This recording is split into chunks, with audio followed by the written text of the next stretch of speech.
Bismillahirrahmanirrahim. Very warm welcome yet to another episode of Coffee Table. Cyber security has become important. Even in its very recent sermon, President Donald Trump has said that the nuclear weapon can someday be used by terrorists against us. So it is important to understand that Pakistan should protect it. Cyber security is one of the key elements in protecting nuclear weapon as well. And now, when the whole world has the nuke, it is difficult to fight war with nukes. So cyber security is important because war can be waged on countries through cyber route. We have a very recent example of Iran, where its nuclear program was partially compromised through a very massive cyber attack only, and there was no physical, in that sense, there was no physical interference as well. Today we have an expert who has served in Pakistan government in a very important investigation arm wing at a senior level, Mr. Ammar Jafri. Thank you. Very warm welcome. Just give us some dimension of cyber security and also the opportunity and the scope that arises with this development. Firstly, I would like to thank STPI Television for inviting me here. Cyber has always remained a challenge and an opportunity. If we go back to the history of human beings, starting from the Stone Age, we see certain stages in which human beings have crossed. And right now we are in the fourth revolution. What is fourth revolution? After Industrial Revolution, we had the Internet revolution.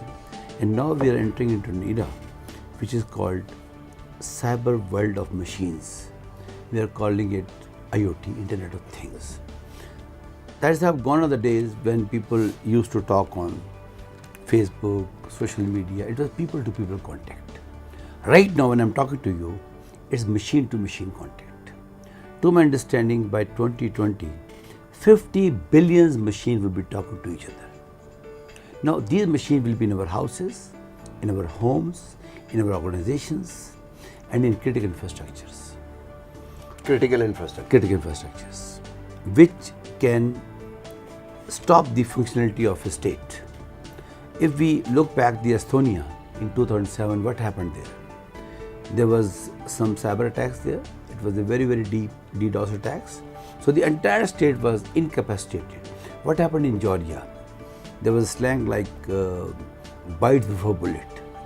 The cyber attacks incapacitated the infrastructures. Then the actual army went through with the. So you're absolutely right. Russian army. They waged the attack. They waged the attack. Actually, they first waged the cyber attack. They incapacitated their infrastructure in Georgia. Then they physically entered it. You rightly said that in Iran, the Stuxnet destroyed their atomic arsenal. And the Iranian government admitted itself that 35% of their entire infrastructure was damaged only by a worm, which was injected into the system through a planted USB. So planted USB? Yeah, planted USB. Not online? No, it was a planted USB because they made it so secure that it was impossible to attack it. So the Stuxnet started from a planted USB. So they planted someone compromised USB. Then they started multiplying the total worm system. So, to my understanding, the next war would be a cyber war, in which the critical infrastructures would be affected. For example, let's think about Pakistan. Our majority of the critical infrastructures have already switched over to the world of cyber. Everybody is communicating with each other. Just think for a minute, you do not have internet in Pakistan. Khuda na khasta. What is going to happen? We can't communicate now. Our all systems are already functional, like our communication system, like financial system, banking system, NADRA, even the railway and PIS system. These are all working on internet based. So we have to make our cyber infrastructure secure. One thing I would like to add here, cyber crime is different, cyber security is different. Normally people confuse these two things. I had been the head of NR3C, rather I was the pioneering head of NR3C. At that time when we invested into establishment of NR3C, NR3C stands for National Response Center for Cyber Crime. Right now this is the only organization in FIA which is taking the cognizance of cyber crimes. But cyber crime is something different, cyber security is something different. In cybercrime, you have a cybercrime law, you have a department which takes cognizance, you arrest people, blah, blah, blah. But before that, countries normally invest into cybersecurity. So, cybersecurity only government cannot do. Government can be a part of it. What is cybersecurity? It's for the people on the street. It's for the people on the villages. Who are the initial responder of cyber crime? The police station. For example, if in a village there is a defacement of a Facebook account of a young girl, where her father will go? He doesn't know about FIA. He will go to a police station. To lodge a complaint. Lodge a complaint. That police officer does not know about anything cyber. So we need to build the capacity of our people at the grassroots to understand enforcing agencies. They call it first responder. Who is the first responder? The police.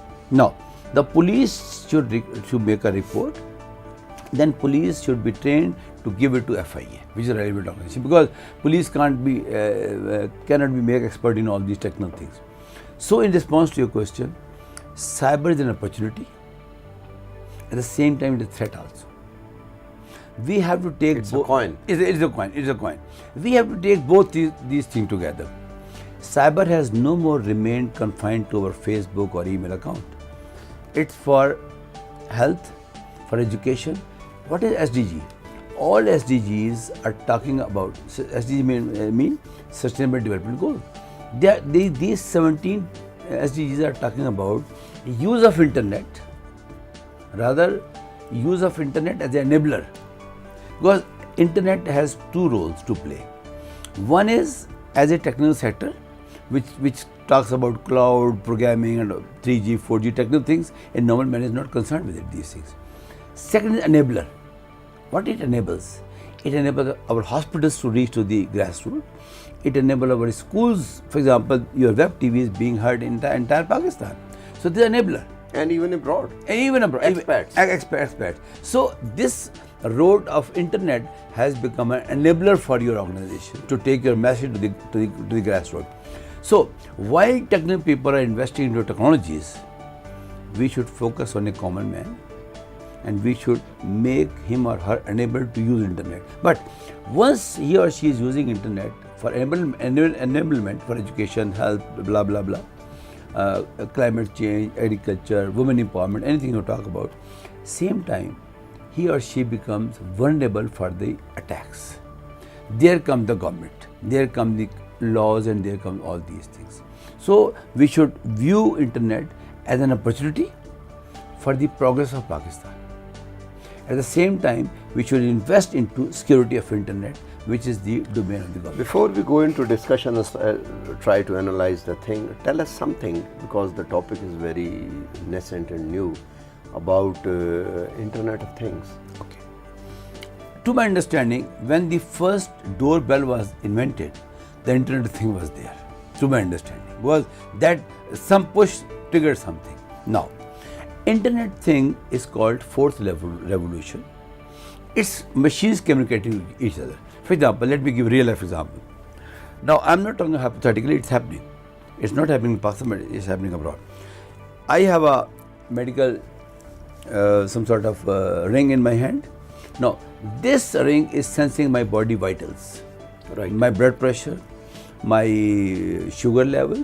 There are 7 medical vitals this ring is monitoring.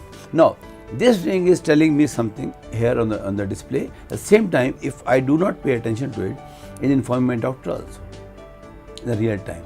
How it's communicating? Now, this device is linked with the cloud server, and that cloud server is linked through an application with the Android phone application of the doctor.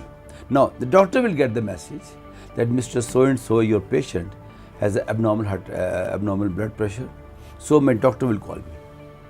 This is called Internet of Things. Now, this is a thing, doctor's device is a thing, and the media is internet. Now, Internet of Things has already entered into every walk of life. Every walk of life. Now, the best part of Internet of Things is that it helps the marginalized communities. It helps the poor communities. For example, Internet of Things is helping the blind people. They have a stick in their hand. Now, this stick has a sensor.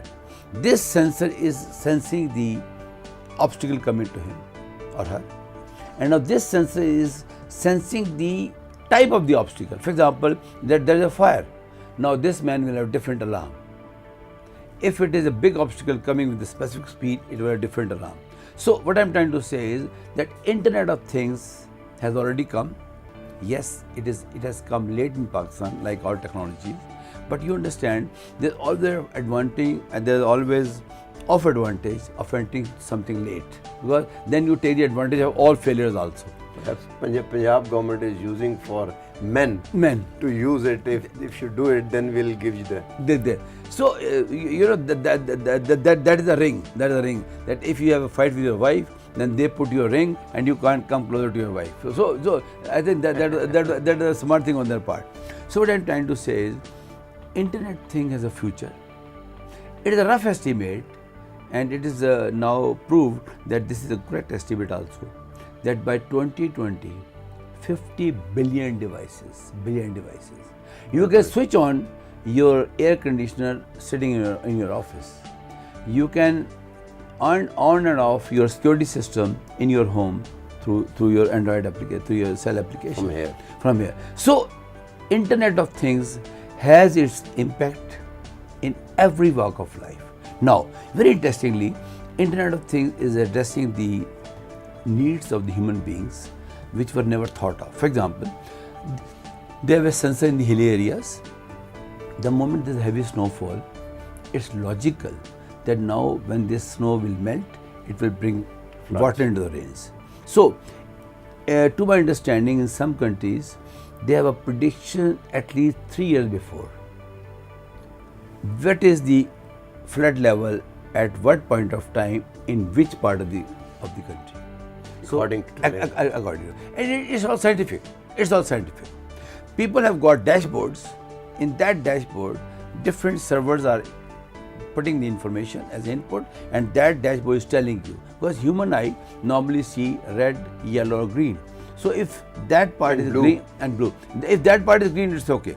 The moment it goes to yellow, oh, something going wrong happening here. So before it switches to the red, you know, if we see the situation in Pakistan, why we have a dengue problem and all these problems suddenly? Because there's no dashboard.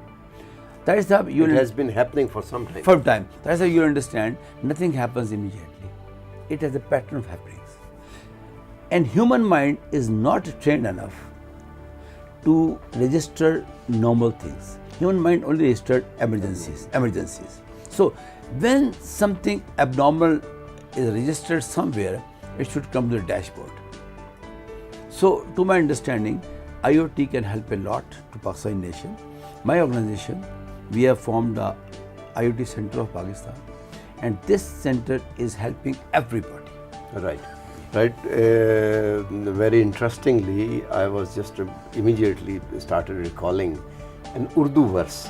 After saying, I'll just obviously the program is in English, but it so coins everything. हादसे एकदम नहीं होते, वक्त करता है परवरिश सालों. And with this we get a break, and after the break we'll continue this very interesting discussion with Mr. Ammar Jafri. Please stay with us.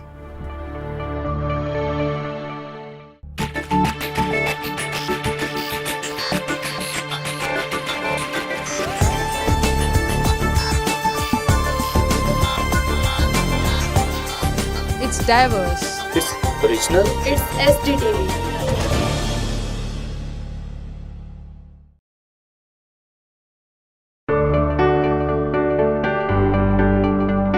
Welcome back. What are the other programs which you think are coming? Okay. Right now, people are hacking computers and other things. Exactly. Right now, there are some new trends which are coming up now. We have talked a lot about cybercrime, but now the criminals are thinking ahead of it. If we think about the minds of the criminals, they always take advantage of changes. You know, in Industrial Revolution, the entire criminal community of Europe clustered into London, because at that time London has street lights. At that time we are the first constable in London. So what normally the living nations does, they do not stop the revolution. they understand the crime pattern, they fight with it. Same is happening in Pakistan now. When we have the popularity of internet in Pakistan, now the criminals knows that everybody is using internet. Now there are new trends now. The first trend is people are attacking the laptops or machines of the people and hack it, and they code it. It's called ransomware. Previously people used to kidnap people and ask money for them. Now they kidnap their computers. For example, I attack on your computer, you have a sensitive information inside of a database. Now I encrypt it and I keep the key with me. Trust you me, Sahab, that is such a strong encryption, you can't break it now. You have to pay me. In Pakistan, I know personally some people have paid money to the criminals and then they got code from them. They first hack your computer, then they call you through any medium or they approach you, okay, give me this much money and then I'll give you the password. This is the first trend. The second trend is that when you use Facebook or any social media, there are certain security settings for that. Normally people avoid those settings. When you go and buy your computer, what you do? You ask the shopkeeper to install an operating system for you. That normally happens. You know, the first vulnerability starts from there. The boy at the shop, while installing the operating system, is watching the television, seeing a movie or some cricket match, and just clicking yes for everything. You know, that installation of the operating system asks you few questions, which become the basis of the security of your computer. No, that I've seen it myself. That gentleman has the key on the Y, and he is seeing the match, and he's just clicking that. From there, the vulnerability starts, because that through that yes, you give a license to the company. That company can give you information to anybody. So I'll personally request your viewers that whenever they install the operating system. But you can later on change it. Definitely we can change it, but by default settings are set. And normally once the default settings are set, it takes a lot of time to change all settings. To redo. So whenever you buy a new computer and you install your operating system for the first time, you should sit for the person who is installing the operating system with you, and then look to what information is saying yes and to what information is saying no. This applies to any subscription you make on internet. For example, you take a Google account, you take a Yahoo account, they ask you certain things. Do you allow us this? Do you allow us this? That is the right time to stop people from doing it. So once we allow these organizations, and if you report to them. But you know, the US has legalized that the information can be used for corporate benefit. What is that? You know, after 11th September, the USA is totally different before 11th September, after 11th September. After 11th September, they give a license to kill to every corporate organization. Since all big giants were of the US origin, so they called them and they told them that this is the matter of national security now, and you have to cooperate with us. So as per their law, after 11th September, let me tell you, there's a minor clause into that if they ask for a very personal information about the person, then they have to go for the court subpoena, and that is there. In some sensitive information, they have a liaison with the Interpol also. But you are right, they can ask for any information about any person in the world. If I Google account and I don't cooperate with the government, US government, they can go to the Google and say, give us the information about this person. They will give me all mails to that organization. Right. So you become vulnerable. You become vulnerable. So what are the lessons?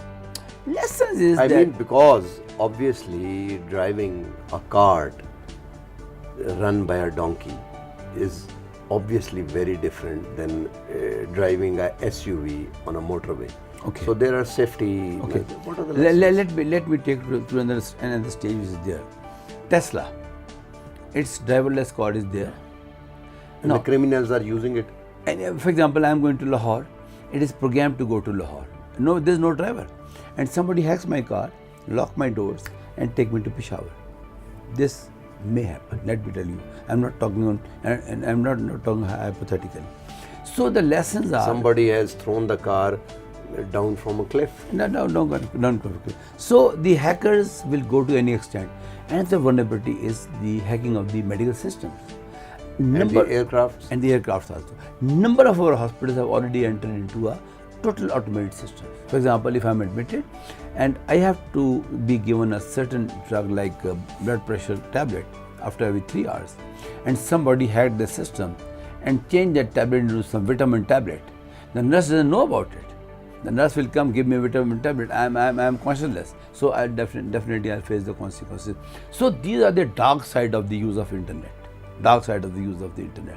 So response to your question, what are the solutions to it? I think whatever you are trying, that is a solution. Awareness. Right. This is very important. You know, normally people don't take awareness as very seriously. What is awareness? Awareness is telling the real vulnerabilities to the people. When I was serving in FIA, normally I used to ask the criminals, why you have done it? The 99% answer was, I didn't know about it. So I think somebody take advantage of not knowing anything. So that should not be taken as excuse. Law is there. Right, so here we take a break, Yeah. and after the break we'll continue discussion and try to conclude the discussion on some notes. So please stay with us. Thank you.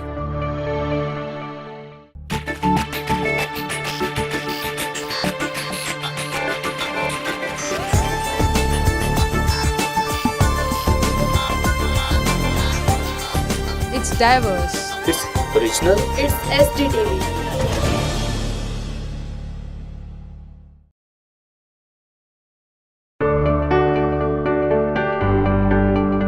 Welcome back. Jafri Sahab, how would you like to conclude? Leave us with something which has some aroma or flavor for automate with some pull factor. Okay, fine. To my understanding, God Almighty has been very kind to us to give us a very, very vibrant, intelligent youth.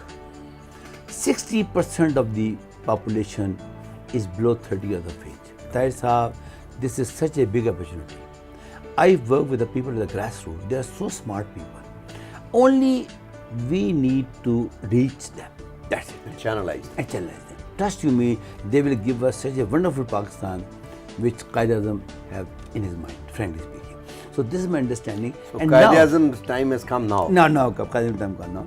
That's why I've named my initiative as E-Pakistan. You know, what I'm trying to say is, what is E? E-health, E-education, E-agriculture, email, blah, blah, blah. This is enabler, this is electronic, this is elegant. You can name anything you like. I think our nation should get hold of this word E. Ride the wave. Right the way, right the way. You know, whatever you said, Bill Gates wrote in his book, The Road to Success in 1996. Somebody asked him, what is success, reason of your success? He said, I was always ahead of right. So to my understanding, now the next ride is IoT, Internet of Things. Trust you me, if we prepare our young generations into their schools, we don't need to invest in it now. Infrastructure is already there. We just need to sit on a table, The computer programming. synergize things. We have the best internet in our country.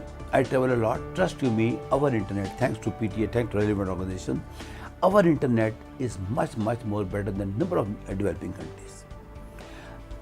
All components of development are there.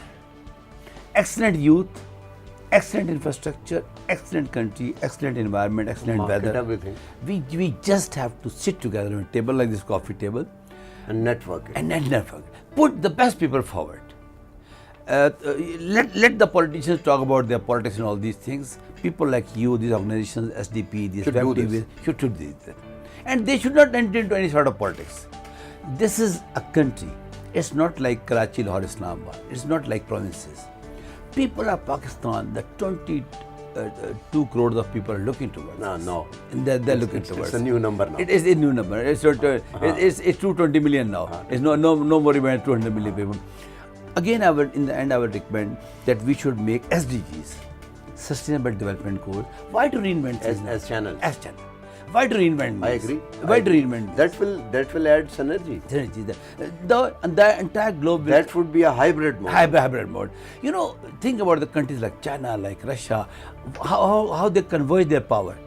They selected the best international models. Then they were slang. Think locally, think globally, act locally. We should do the same thing. We should think globally. We should act locally. We should have the best international practice in our country, and the best way to do it, to go to the schools, to go to the colleges, go to the NGOs, go to the organizations and build their capacity to understand this change. I'm very positive this will be a totally different Pakistan after 2 to 3 years. Right.